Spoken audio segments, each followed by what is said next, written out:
Good morning, everyone. It is my pleasure to introduce our next speaker, Jigar Doshi.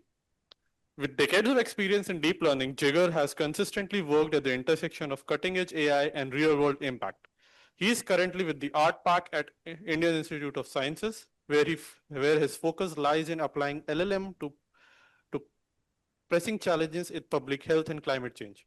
One of his ongoing initiatives involves a meaningful collaboration with Arman, an organization dedicated to improving maternal health, child health in underserved communities across the India. Please join me in welcoming Jigar Doshi to this for the speech. Thank you. Yes, you're live. Yes. I'm visible and audible to them? Yes, visible as well as audible. Okay. Good. Good morning, everybody. Very nice to see you all. Let me just share my screen. I'm hoping you can see us. Yes, I can see the center part of the audience. Yes, we have made every student sit in the center so you can see all. Okay, thank you very much. I appreciate it. Let me see if I can make this big so I can see you people. Okay. Slideshow. Oh, if I do slideshow, good. Okay. I think we can begin now. Yes. Okay. Very good. Good morning. I'm going to talk about building impactful solutions with AI. I have two talks, so I think I have one today and one same time tomorrow. And so just out of the gate, I wanted to make sure that you guys can ask questions and really interrupt, and we can go any direction that you like. I mean, there's just series of lots of projects and ideas. I have certain things that I would like to tell you guys, so that I'll make sure I cover. But rest, I'm very happy to go in a different direction if the questions go that way. Just at the start, so that I know who I'm talking to, uh, as a show of hand, maybe is who all is awake. So I know everybody trickled in. So if I can, okay, good. Okay, everybody's awake. That's good. Who all are, I guess, undergrads uh, in bachelor's, undergrads? Okay, mostly undergrads. Okay. People with CS background, I think, is everybody computer science? Okay, I see. Okay. Folks that I guess then final year, everybody, or fifth year, fourth year, or first year, second year? Okay. Okay, first, second year. Who's the first, second year people? Okay, nice. Okay, and then the rest is later on. Okay, understood. Cool. Okay. I don't know how they can ask questions, but whenever, if you feel like as I'm going through, if you want to ask questions, just feel free to interrupt. I'll start. We can ask questions. Can you hold this? I can hear the mic. Good. Okay, nice. Thank you. All right. So just before I get into some of the projects, I thought maybe I'll tell you a little bit about myself, which will give you a context of where I'm coming from and what all this is. So I started doing machine learning, deep learning at Georgia Tech. This is the baby version of me. This is back then called the Google Glasses. This is the first version of that. We are trying to build vision systems on it. That's the lab. These are cool robots that didn't work, and even today they are barely kind of working. So we haven't made too much progress there. Post that, I went to IBM Research in New York, where we were working on a lot of video models on surveillance kind of applications. So this is just an example of that. Then I was at Crowd AI. It's a startup in SF. I led the team for about 4.5 years, building lots of computer vision on satellite and remote sensing stuff. Some of this I'll talk about tomorrow. Then I moved back to India to work at Vadvani AI, which is AI for social impact organization. This is one of the projects that we worked on was pest management. We worked on COVID. I'll talk about this today. We also worked on newborn anthropometry, which is, well, I'm not going to talk about it, but if the crowd wants it, I can maybe talk about it tomorrow. Um, and then this is the latest thing, which is um, a knowledge assistant for healthcare workers in India. So just to give you a sense of when to doze off and when to maybe come in, as you like. First is, so today, first thing will be the LLM stuff that I'm working at Artpark. And then I'll try and close today with the COVID project, COVID and TB now project. And I have some slides at the end on applied research. So I want to leave you guys with some ideas on how it is that it's different or same than typical academic stuff. Then tomorrow I'll talk more about agriculture. And then towards the end, I want to maybe give you my version of um, how to pick a problem and how to sort of build a career in this. So today's last thing would be more like doing, and then tomorrow is like selecting. Okay, so let's begin.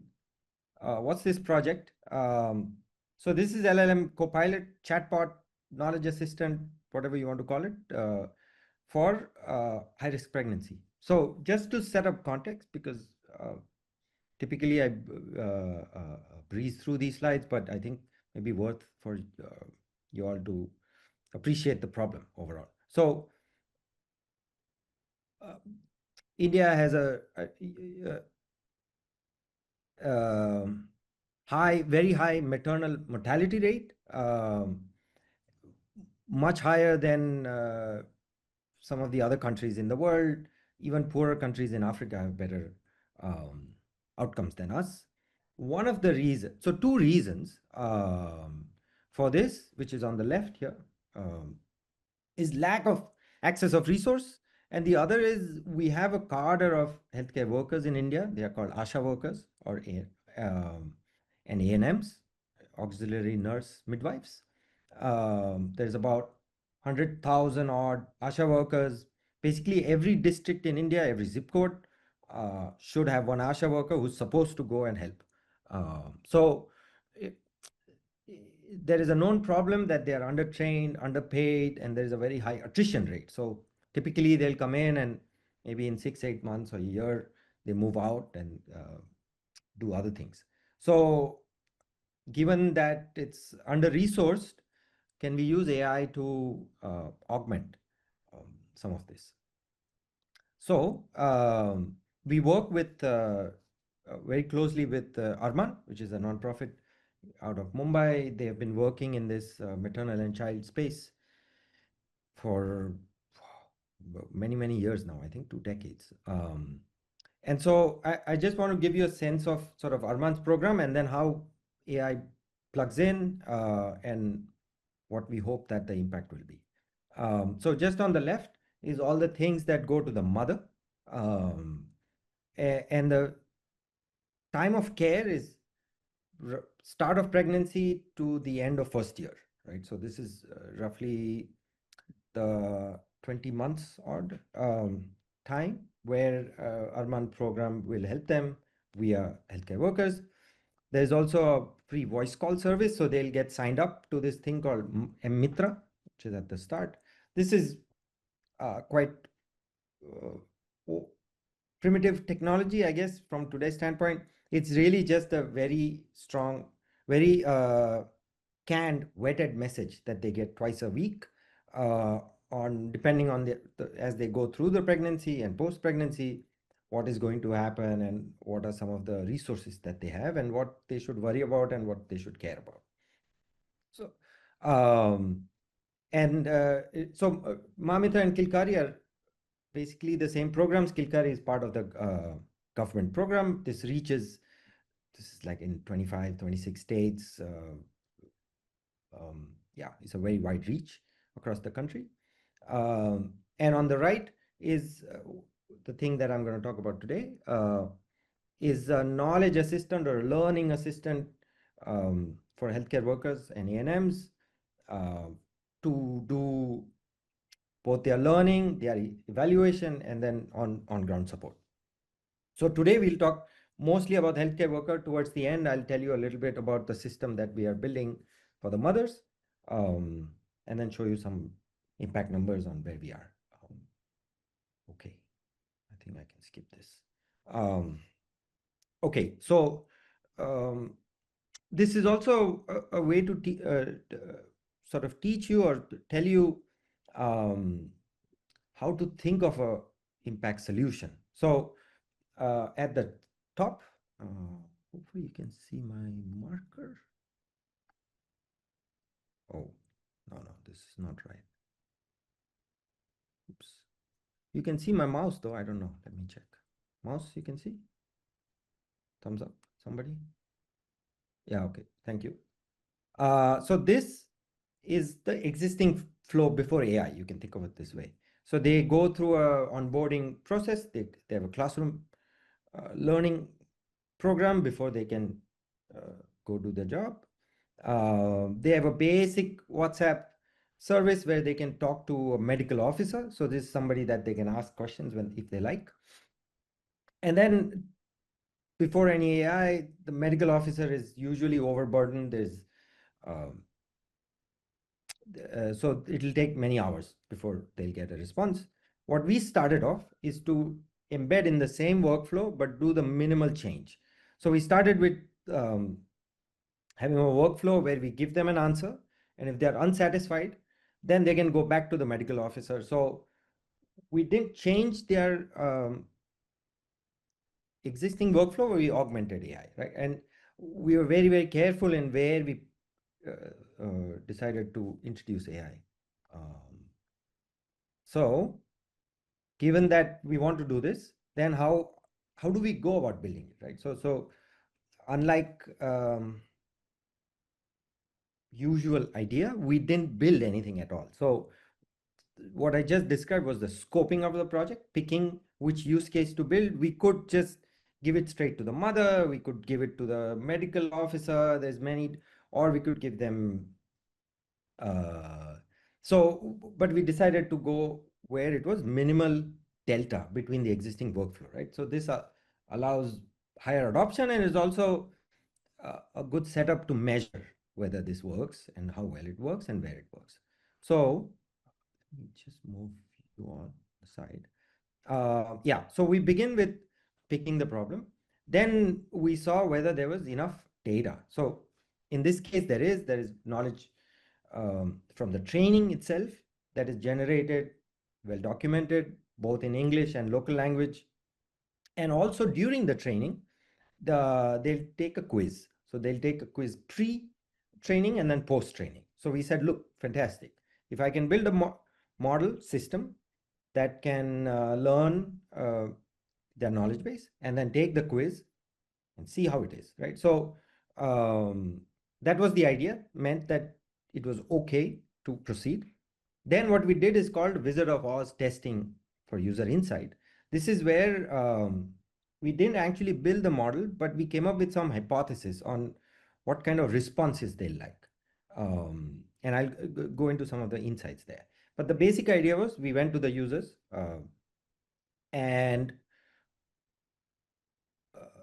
have them talk to a bot on WhatsApp, but on the other side, there is no bot. There's just another person with a script of some of our hypotheses. So this way we tested a lot of different hypotheses on what they preferred, speech and text and language choices and lots of stuff we discovered before we went and built anything. And I think this is maybe one lesson I can say. Post that, we did usual objective evaluation, then slow rollout. So then we did a prototype, then we did with 100, and now we are at 1,000 users. Oops. Okay, just to give you a sense of what kind of things we learned from this Wizard of Oz kind of experiment, I won't go through all of them. One,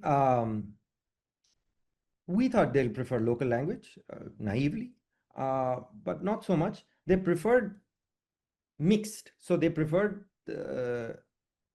technical terms, like nobody knew what hemoglobin was in Telugu or Hindi or Marathi where we tested. So they preferred to use the word hemoglobin, but then the rest they would prefer in their local language.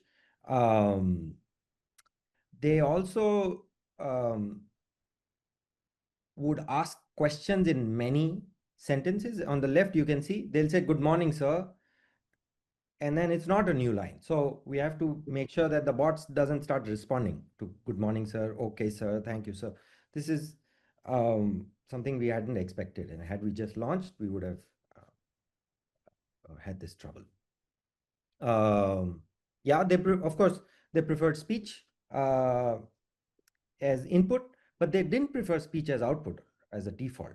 The reason we learned was they said, "Hey, learning is okay, but when I'm with the mother, I don't want the phone to say the answer in front of her. Then my credibility goes down." So we learned that during learning mode they like speech output, but then when they're in assist mode, um, they prefer just the text crisp output, right? So this is very little uh, fine touches on what this is supposed to be. Um, okay, then as I showed you on the graph, we went through these set of evaluations. We'll just start at the top row, and I'll just go down. You don't have to read all of this, but this is there in case people have questions or anything. So the first thing we did was just test the LLM system that we have, and I'll show you what that system is under the hood.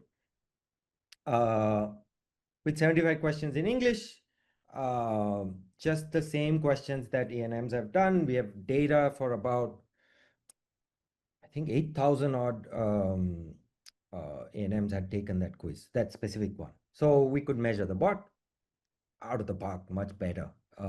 So that gave us confidence that this is something that we could do. Then we created several different variants. So we take the same question, but then perturb it with spelling mistakes or with phonetic spellings, things like this, just to make sure that the model is robust. And both of them, the results were very good. I have some numbers on that. Next thing that we did was expert evaluation. So this could be medical doctor or public health expert. Again, same thing. We constructed several questions. And then here there is no objective answer because it's not a quiz. So here then we start qualitative evaluations. So we measure correctness, completeness, conciseness, and then later on we also added actionable. So if it's just gyan and they don't know what to do with it, then it's not really useful because there is no impact out of it, right? So it has to be actionable. And then we measured model performance both on speech and text, input and output, all various different combinations. All that looked good, and we went through a couple of iterations. In fact, while we were doing this, the bot responded with the right answer, but cited something that was contradictory to the answer. And turns out, actually, the knowledge base had inconsistency across them. So actually, through this, we kind of discovered that some of their protocols had some conflicting information on whether, for the instance was whether they should give a particular injection or not, right? And turns out that the latest protocol said so, but then a couple of versions before wasn't. So some part of the document was updated, some part wasn't. Model was good enough to find these things. Then finally, with the end user, so this is the ANM. Here, actually, first we said, hey, here's that bot. You can ask it anything. Okay, we thought this is fantastic, some great thing that we have built. Why don't we give it to them? And I was there in Telangana, and they just stared at it. They're like, what do I ask? And so we quickly realized that it's not going to work this way. We have to give them scenarios. So what we did was we gave them some really synthetic scenario saying you're going in such and such place, such and such is the situation, you can use this. And so this allowed them to both learn how to ask, and we got to learn how they structure their questions. Yeah, so a couple of rounds of this to make sure that it's fast, low latency, low enough latency, and high enough performance, right? So before we deployed. So currently this is deployed in 3 districts in UP and getting rolled out in all of Telangana. So by the end of the year, I think we'll be in both of those states, and then this goes further. Yeah, just to show you those results. On the left is just some protocols, so quality ANC, anemia, hypertension, gestational diabetes, and then frontline health worker pre-training. So that's the 66 here says what they scored on the quiz before the training, and then what their performance went up by. But the model really good out of the box. But some places where the generic ChatGPT knowledge kind of conflicted, or the default ChatGPT knowledge conflicted, that's where we saw this performance gain on these very easy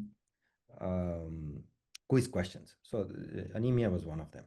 Um, okay. Next thing that we did, as I said, we had these paraphrasing questions, expert curated, really fantastic numbers here. These are a bit old now, they are much better also actually. And then this is expert evaluation. I just wanted to show you what we evaluated on. So first question was just good enough to send to a frontline health worker, as is, free of factual error, complete, concise and easy to follow, and backed by citation. Although we don't show citations, this was just something we wanted to check how it was. Yeah, as you can see, I mean, 2 out of 3 agreed.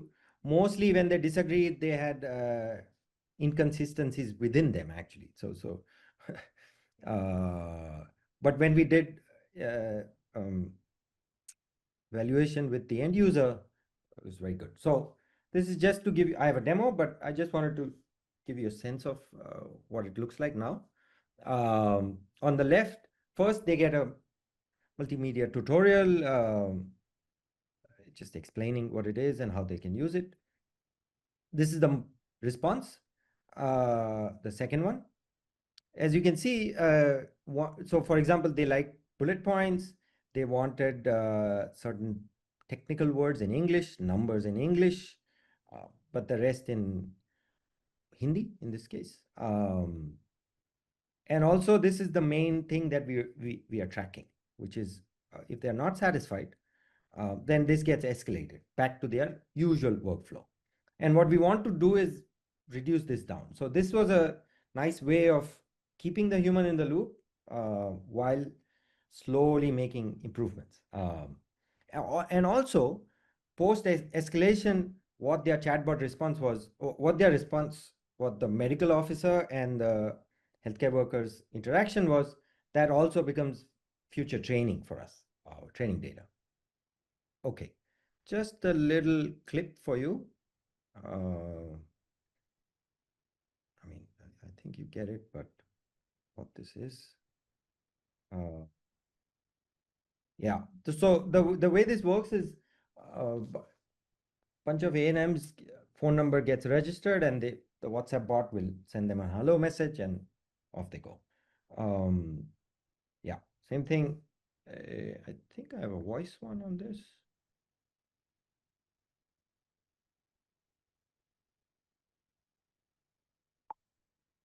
No. Yeah. So they can do this response. Okay. So let's do under the hood now. How are we doing with time? Okay. So this is the system. This is several LLM calls. And feel free to ask me questions on what is the way it is. So I'll just walk you through from the left. Input comes in. If the input type is audio, then we use a transcriber. which is Whisper still. We have tried lots of Indian speech to text models, did several rounds of eval, but just still happens to be better. Then what we have is called the preprocessor. Um, Preprocessor does two or three things. One, it classifies what kind of questions it is, whether it is in domain or not. So we want to be very careful, and we don't want to answer questions that are um, out of domain. So we have this 25 different topics, domains, areas, whatever you want to call it, and it does a classification on top of it. It also does classification of whether it's an incomplete question, right? So sometimes people will not type all the question or all of their question in one query. So we want to just wait, right? Preprocessor will do incomplete, preprocessor will do out of domain, or it will classify. Then we have the answer generator, which is backed by the knowledge base. Initially, this was a RAG system, but as the context window has gotten bigger, we can just, and caching has started, so it's not terribly expensive. We just put everything in context at the moment. And then once the response is out, at the bottom, we have to reformat the answer. We tried very, very hard to combine the text formatter and the generator, meaning, but it could never really follow all the instructions. So we had to split it in two. What does the text formatter do? Several little things. For example, if the question is an emergency question, mother is bleeding, and so if it's an emergency, then we want to give them a special bold at the top saying contact MO immediately, here's the phone number. The bot wouldn't follow that, or it wouldn't follow a certain formatting thing that we want, bullet points, for example. So that's why it warranted another GPT call.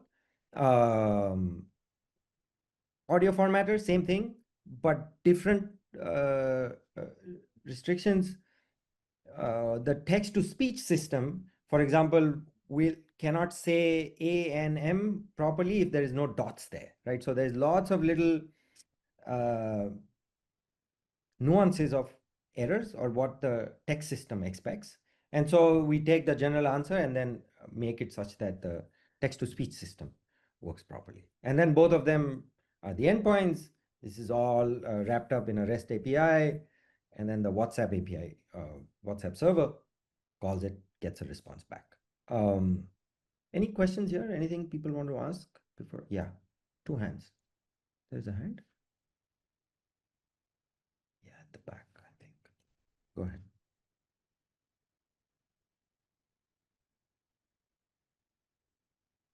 Hello, sir. In the system architecture, I can see that for text to speech, you have used Servum AI. So why did you choose that, and what are the alternatives that you had Yes. at point of time? Yeah, very good question. So,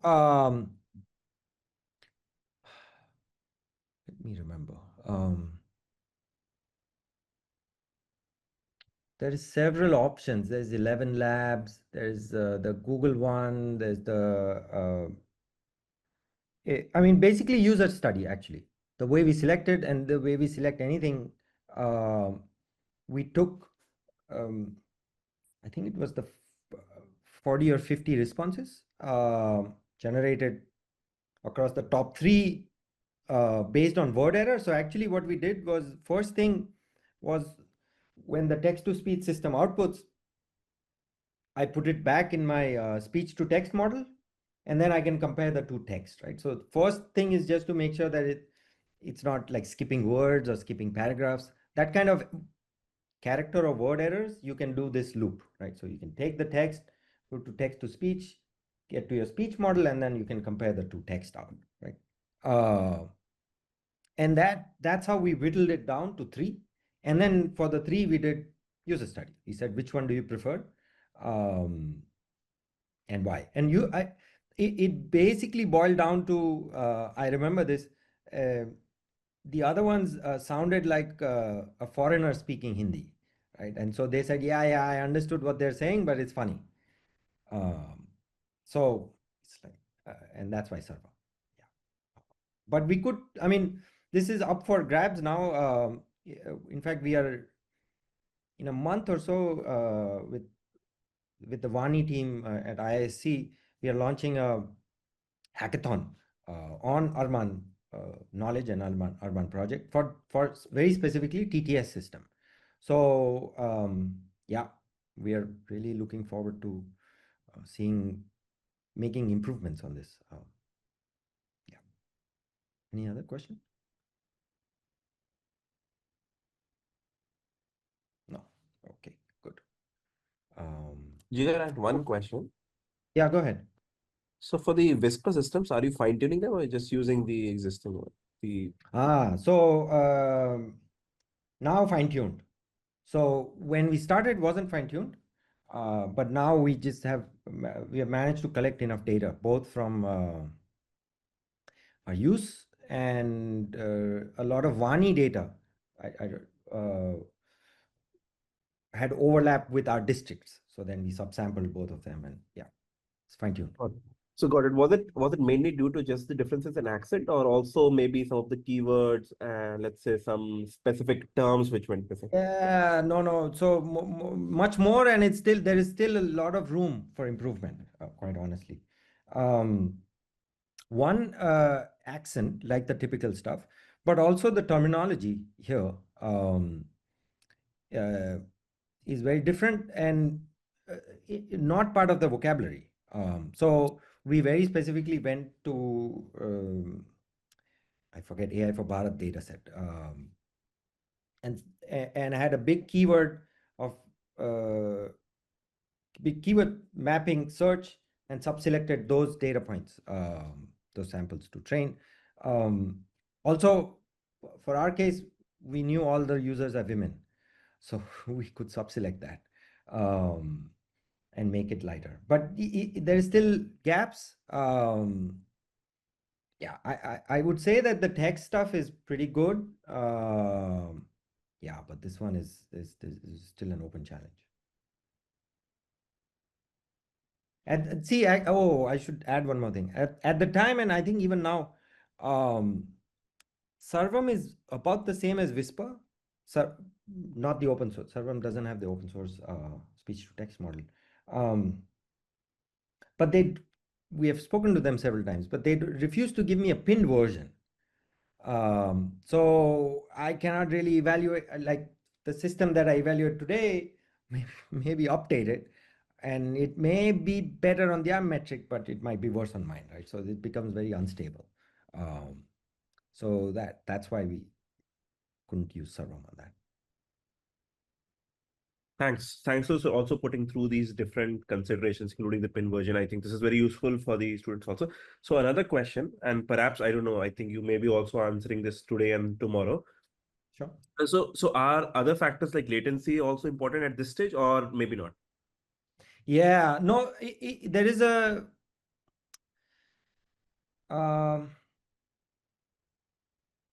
so it's important in the following way. If it's instantaneous or near instantaneous, like a person responding, it's great value. And we did some experiments with just the open model without any of this, just to understand latency. But once your latency is beyond like 3 seconds, then it doesn't really matter whether it is 3 or 15, because then they're just waiting. So they'll move on and then they'll come back. So at that point, it doesn't matter. But if you can get it sub 1 second, 2 second, which we haven't, then it does matter, I think. So I think there is a little bit of the return is there's a cliff. Okay, thank you. Please. Sure.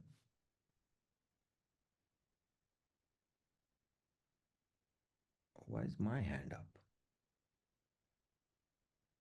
1 second. Now I lost the classroom. Oops.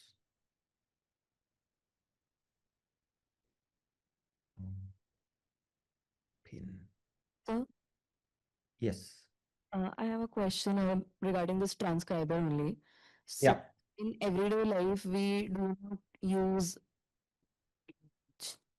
so transcribers, single text or audio file also very quickly switching from and picking which word is from which language.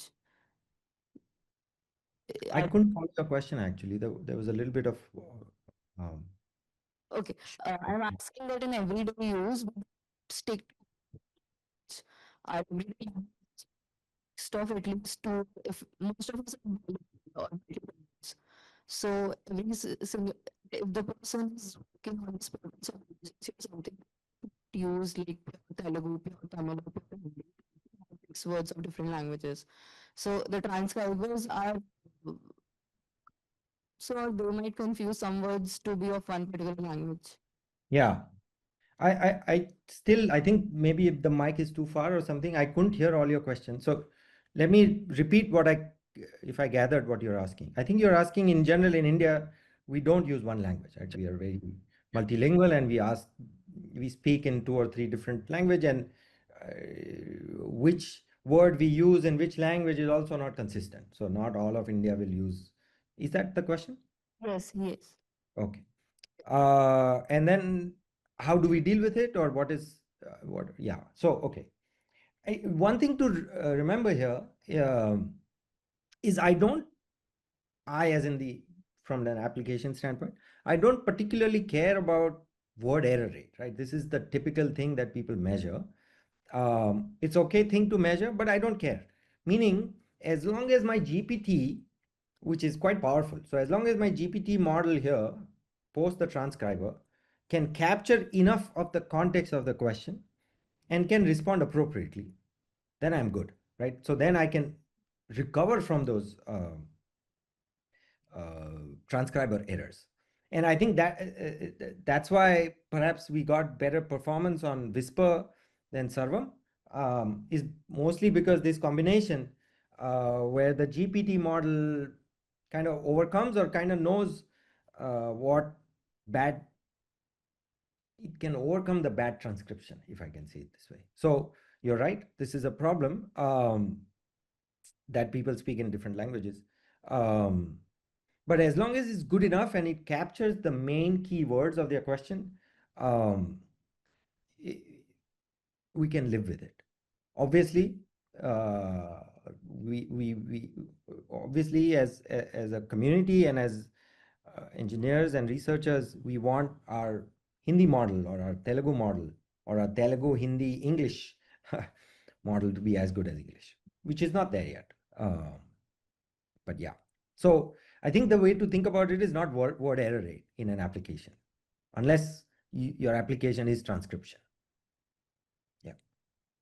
Thank you, sir. Others? Yeah, go ahead. No. Okay, I will proceed. Thanks for the questions. Keep asking. Yeah, so where we are, as of March 2022, this is this is now 1,000, but back then we did an analysis for the two where we had our experts look at everything that all the 600 plus queries that had come in from 72 odd. So 100 were onboarded, 72 used it. Domain expert thinks answer as is without any edits, 95, 90, 91% accuracy. Users positive feedback. Most of them came back and asked again. So that's another sign. But the thing, and I think you all are pointing at the same thing, the thing that was a little bit worrying was they all started with using voice, but very quickly realized that text is much better and just gives them the right responses. So the usage is 90-10 at the moment with text and voice. Although from user study, we know that they prefer voice. So this means we have work to do on our voice model. Okay. Yeah. So I want to switch to the second, the other side of this for the mothers. What's the problem? Let me just quickly set up. Kilkari is this national program. Remember I said they just get these canned messages 2 times a week. We want to move away from that, but one of the, as I understand from our programs team and public health team, is the reason it is canned that way is because ministry can put a stamp and say this is good, this can go. Now with LLM, there's great power, but then it's like great unverifiability, right? How am I going to ever have somebody verify this? Now, there is a longer conversation to be had that, we have to change the way that we evaluate and deploy these national health program systems, but within the given constraint. And I think this is somewhat a lesson perhaps on when you are in the trenches, some of the constraints are what they are. So we said, fine, that's what it is. If scale all over, then we need a canned system. Okay, so we said, why don't we use LLM itself to generate a big set of questions? And then we'll get them verified. Okay. And then once I have a verified question bank and I have a retrieval system, then number one, it's hallucination free, right? It may be relevant or irrelevant. That's the risk we still take. But it's basically factually accurate. So it will be relevant or irrelevant, but no other kinds of errors, right? So we started to work on this idea. Of course, we have the chatbot generation system already, and yeah. So I'll show you some of the things how we constructed this system. At the moment, we have a very lightweight, fine-tuned 33 million parameter embedding model. I think it started with this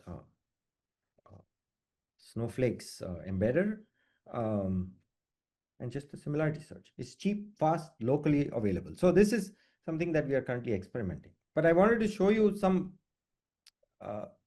somewhat not obvious way of going about doing this by LLM itself. So the knowledge base, just so that we have the right context, is about 60,000 tokens. And this is already kind of filtered down.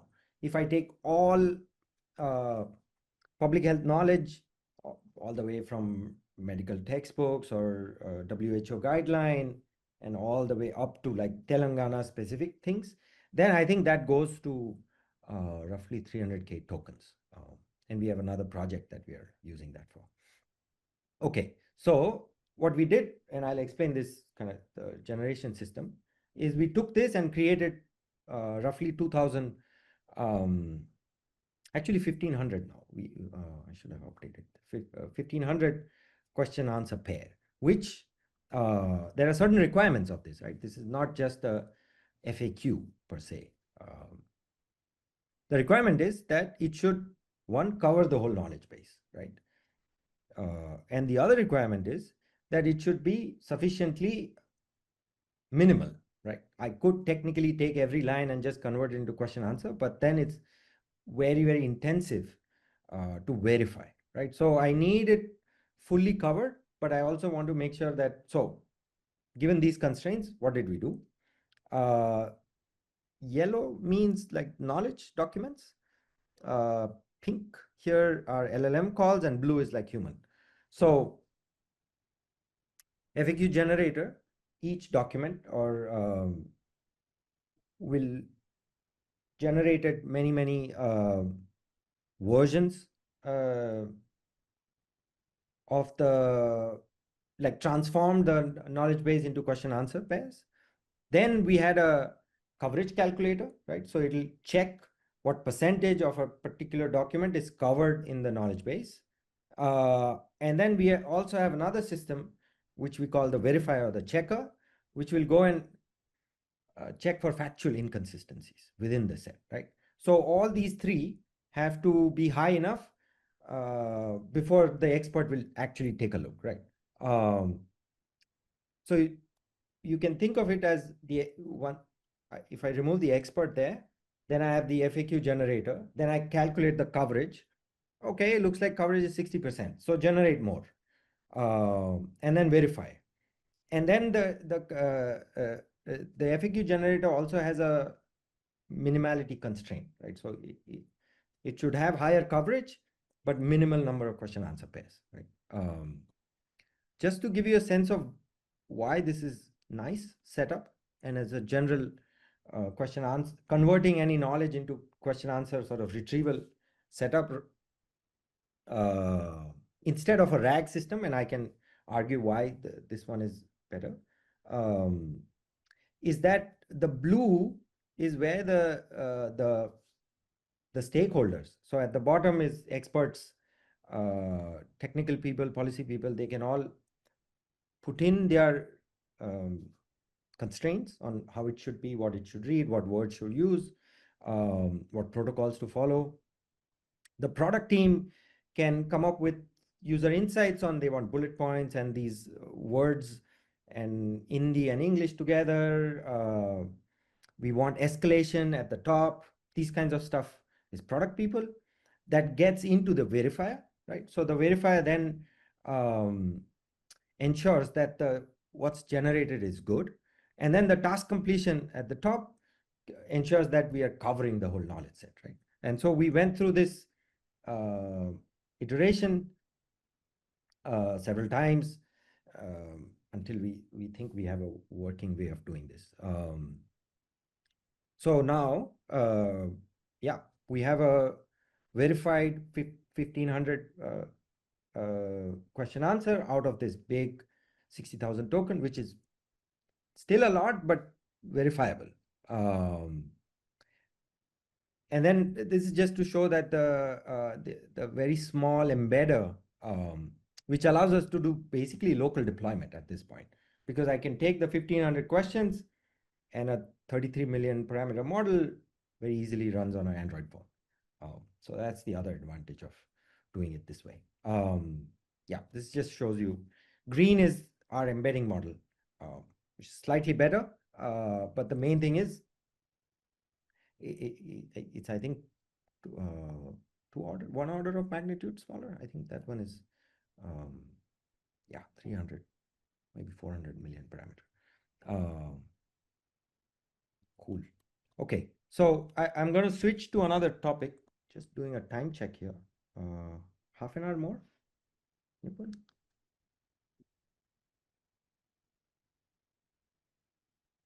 Yeah, somebody tell me. I'm in San Francisco actually, so I don't have a. Yeah, so we have roughly half an hour, but we started a few minutes late, so we can, I think we That's can okay. take 40 minutes more. Okay. So Yeah. any questions on this Arman Kilkari high level thing? I'm going to switch to COF now and tell you a little bit about that, and then end with some applied ML Gyan, I guess. No. Is there a hand?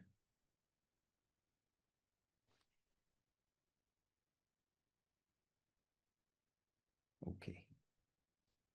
Cool. So just rewinding back a little bit.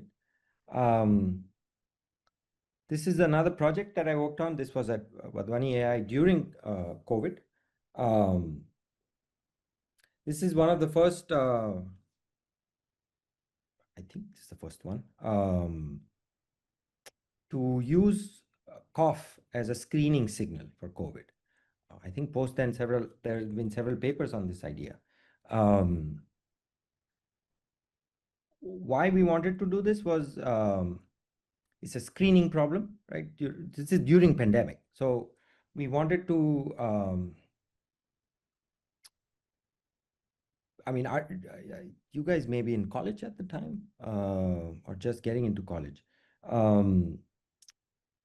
Quarantine facilities were there. There's screening problem. So basically, if I could screen a population with certain method, and I think we had the antigen test, right, which would get it in a couple hours maybe, then I could segregate the population and take the non-COVID people.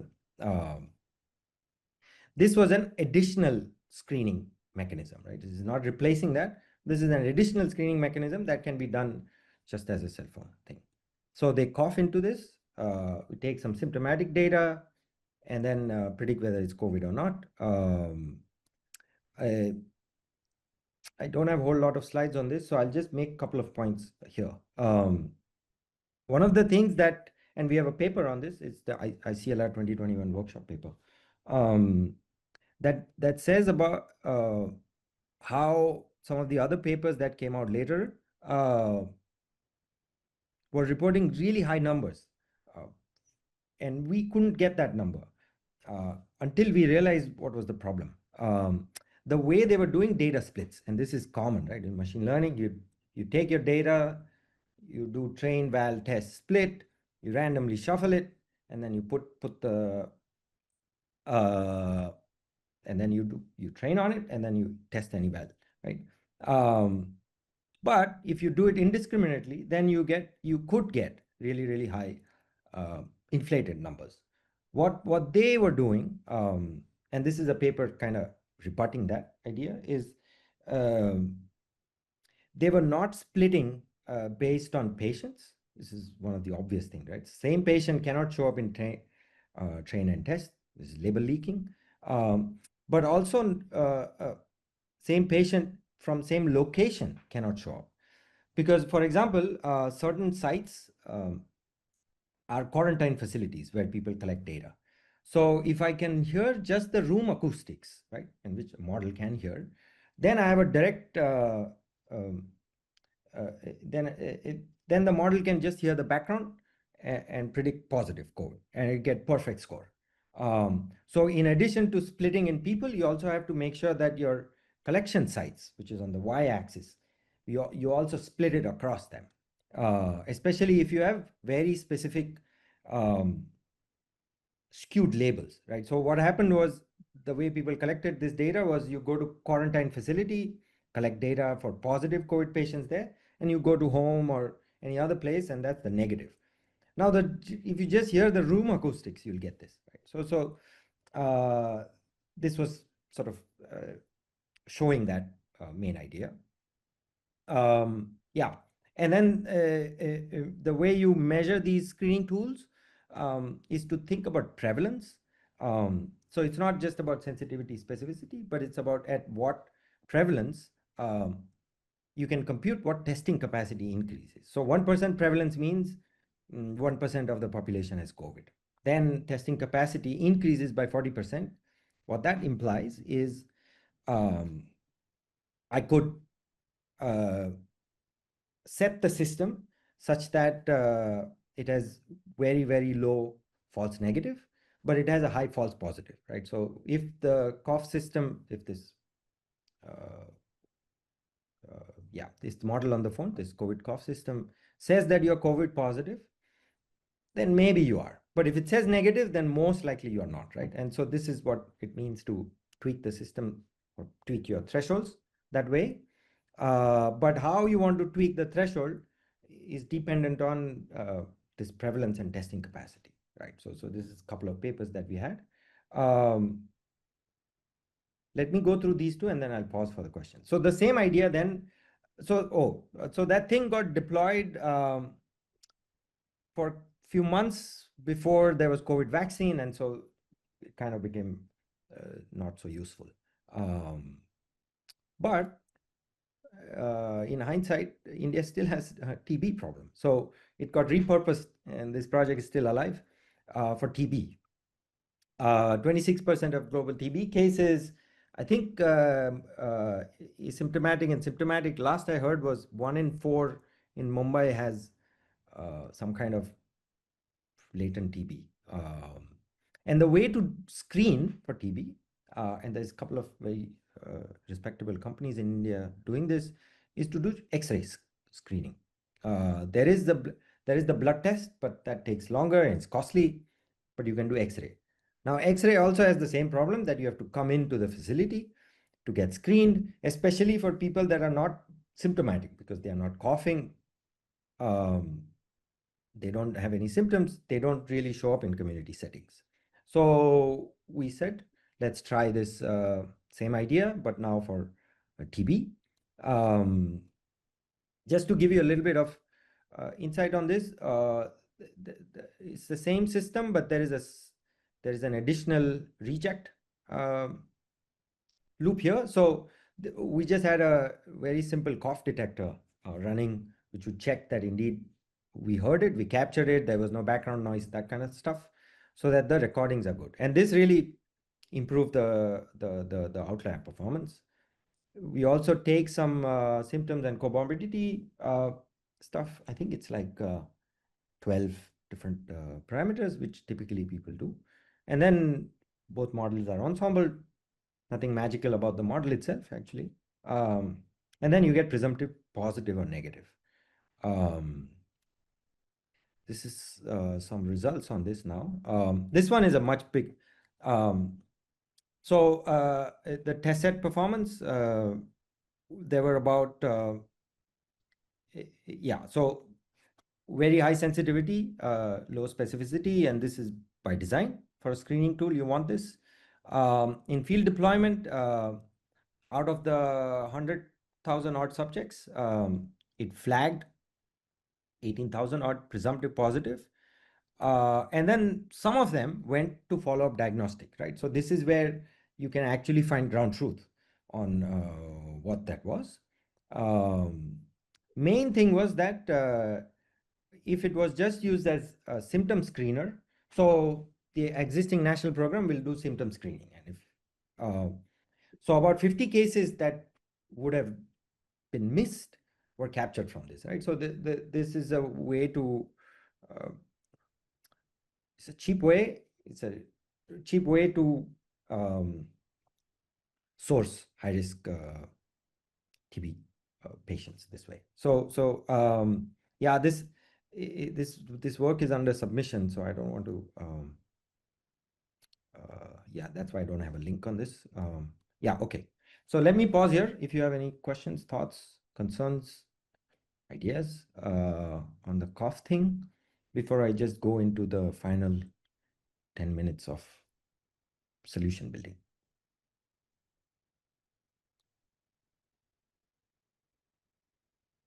I take a sip.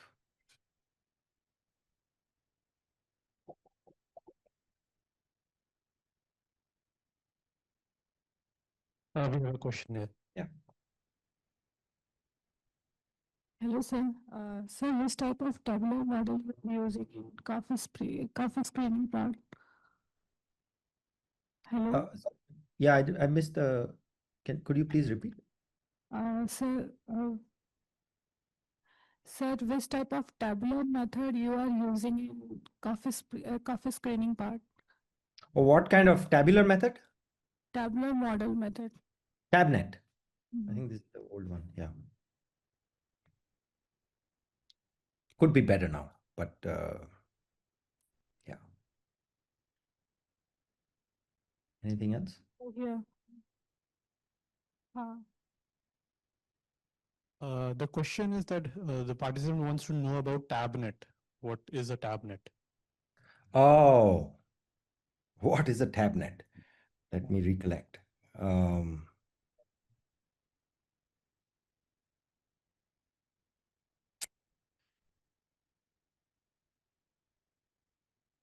Well, okay, I have a patchy memory of what this is. This is 2.5 years ago. Tomorrow, you will be here tomorrow, no? I'll tell you about it. Let me just recollect what it is. Yeah, so I can tell you what the input output is. I don't remember the actual architectural details. So it's meant to be a classifier for CSV kind of data, right? So yeah, but I'll come back tomorrow. I'll tell you what it is. So I guess this tabnets and tab PFN, and these are some foundational transformers for tabular like data, because traditionally, like there were these papers that nothing is able to beat ensemble methods, tree like methods Exiguous, right? for Yeah. such kind of data. But then some of these foundational Tableau came up.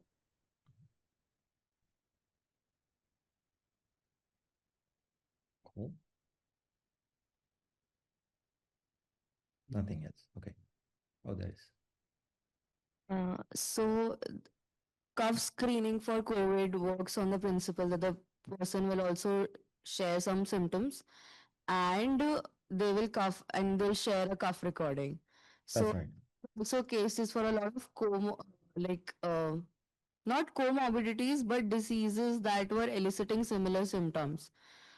Like for I personally had typhoid for a month and after that COVID. So Hmm. that overlap happened and all of those happened. So how how effective they were, how many false positives and false negatives were there? Yeah. So very good question. We don't know because we couldn't collect this data large enough. So I have, but I mean, so that's the honest answer. I don't know how effective it is when you have asthma, for example, right? So not just your typhoid, but when you have asthma or something else, some other kind of upper or lower tract respiratory tract issues. How does it work? I don't know. This is the honest. If you give me data, I'll find out. Don't know. But really, like the use isn't um, confirmed diagnostics, right? This is the use is for large scale screening, right? So think of it another kind of use. By the way, it's cough, but um, just voice samples also had similar performance. So voice sample means you just ask them to speak from 1 through 10 in whatever language they prefer, and it had very similar performance. In fact, we could just swap cough and voice. Because even for people that were asymptomatic, meaning they didn't have actual cough, they would elicit a cough. It worked that way. And so the actual, the sort of application or the way to think about this is um, like macro screening, right? So if it's on some call center where people are calling, then can I screen population and get red zones, green zones, right? Um, so that's the other kind of application where it may not, it doesn't necessarily have to be very, very high performant per person, but if in aggregate it is, then it could be useful.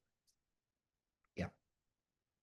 But yeah, I don't know actually how it works. Done.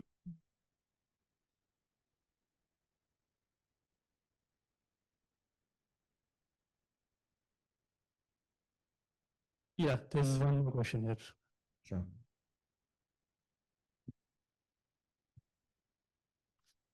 Hello, sir. Actually, we can get the kind of input data for tablet as well as like resident. I mean, resident is fed the spectrographical data for the cuff, and is the same data tablet and given to the tablet? Is the, say the question again, the, what is the data and Input of the spectrogram which we are giving to the resident. Are we tabularizing this spectrographical data into tables and giving it to tablet?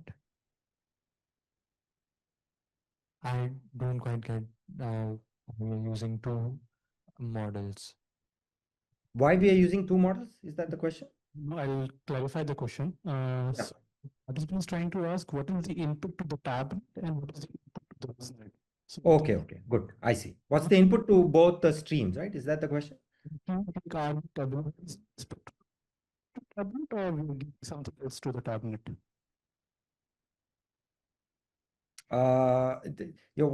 Somehow your voice is like cracking for me. So let me answer what's the input to the model, if that's the, if Yes, that, it's a question. yeah. So the input to the model, you can, it's same in both. Okay, here is better. It's symptom and metadata, right? So symptoms means whether you have cough, whether you're a smoker, whether you had history of COVID. There's about 12 questions in the paper and in the open source thing, right? So it's very small. It's not too much. That's the symptom and metadata that goes into TabNet, and then the cough gets converted into spectrogram, goes through the typical ResNet 18 model as a classifier. Actually, ResNet is basic choice. we tried many other bigger models. Because of the scale of data, just ResNet generalized much better. Okay, so only the symptomatic data is not enough for the prediction. Oh, I see. So in symptom, oh, there is a gap, right? So see if I can open it. So only symptomatic data is predictive, but there is a jump. So only symptomatic plus cough, you get a jump in performance. Let me see if I can this up. It's in the main paper. Where is it? You can't see my thing, but give me a second.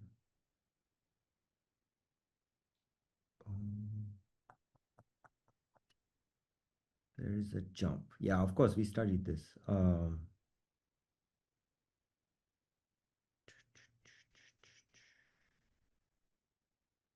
Yeah, there we go. How can I share this?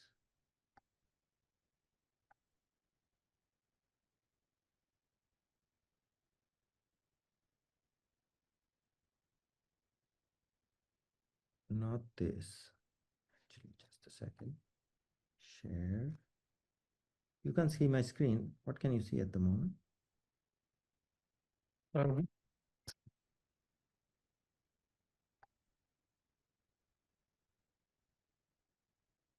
Second.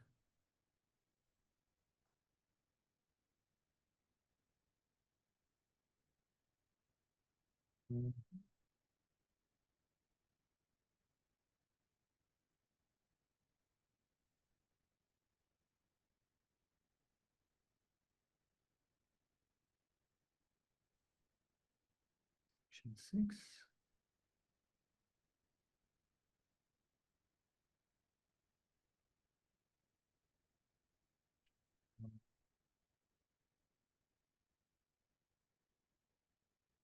Performance. Train asymptomatic.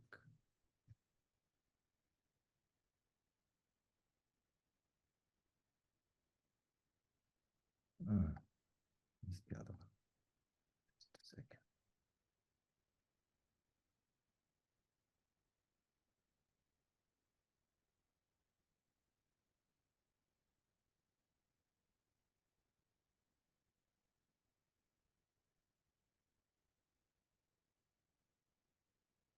Thing is, I haven't worked on this for 2.5 years, 3 years now. So I know it's there. Give me a second. Okay, yeah. I vividly remember we have numbers on this, but yeah, one second. I don't know where it is. Go ahead. Let me, because I'm talking tomorrow, I'll answer both of your questions tomorrow. Let me do this. It's not in the paper, but maybe it's in the other one. Yeah, Okay. there's one more question here. I think Yeah, so. go ahead, please. And then we'll move on to this work. So I have a follow-up question. Yeah. When you mentioned that instead of cuff recordings, we can also do voice recordings. Yes.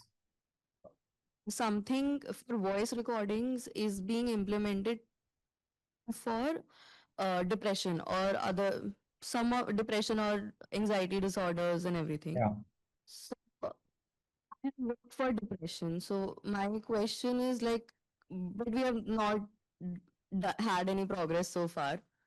So what kind of speech features do we look at when we are screening for respiratory issues? Like TB and COVID were respiratory issues. Yeah. How is it and what speech markers that are different in psychiatric disorders versus respiratory problems? Yes. Yeah, very good. So I think your question is for psychiatric issues, what would you change or how would the system building would be different, right? Is that roughly what you're asking, right? Yes. Okay. One, I think the the output is same, but one is about the chest and the other one is about the mind. So, for example, here we are not really looking for the exact words, right? It's actually there's a nice paper from CMU where it says when you have enough inflammation, then there is a biophysical mechanism. So really, when you get cough sounds, there's like about 7 or 8 different actuators that go through it, and then it's like a flute. The metaphor that I have in my mind is it's like a flute, and if you have a little hole in the flute, and any person that plays flute can tell you this is off tune, right? And so with COPD issues, I think it's very physical that way. But with mental health issues or Alzheimer's or any other kind of slurring, several other category of problems, I think it's much more subtle. And there you want to get really good transcriber, for example, right? Or understand the pauses between the words or pauses between subwords. So I think you need meta features of that form for you to understand some of these mental health issues, because I think it's more in the text than the sound. I don't know if that makes sense. Yeah, I did find those things, but it's also in the sound. Like, but to understand the sound, we need good text. We do not have the corpus for Indian languages to get understand the sound. I see. Yes, this is the problem of yeah. Yeah, it's just the hard work. Hard work before building the mod. In fact, most of the time in all these projects has been figuring out the data collection app and what data to collect and where will we collect and is that good enough or not, right? Like that's like 80, 70, 80% of the energy goes into that work.